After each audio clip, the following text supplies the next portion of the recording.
ઉદાહરણ 12. સાદા લોલકમાં દોરીના છેડે પિત્તળનો નાનો ગોળો લટકાવી તેના હવામાં સરળ આવર્ત દોલનો મેળવીએ તો તેનો આવર્તકાળ T મળે છે.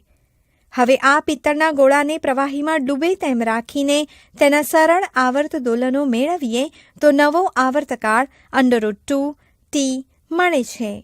તેમ સાબિત કરો. પ્રવાહીની ઘનતા પિત્તળની ઘનતા કરતાં 1/2 ભાગની છે. અહીં દરેક પ્રકારનું અવરોધકતા બળ અવગણો. ઉકેલ. ગોળો પ્રવાહીમાં ડૂબેલો હોય ત્યારે તેના પર લાગતું ઉત્પ્લાવક બળ m0g, જ્યાં m0 ગોળાએ ખસેડેલ પ્રવાહીનું દળ.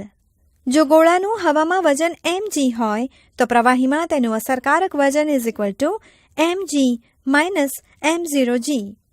અહીં m0 v ρ0 v ρ/2 m/2, જ્યાં v ગોળાનું કદ ગોળાએ ખસેડેલ પ્રવાહીનું કદ, ρ0 પ્રવાહીની ઘનતા અને ρ પિત્તળની ઘનતા.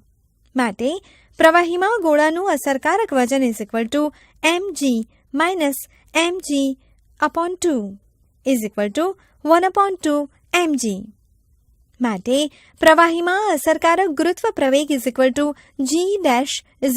1/2 g.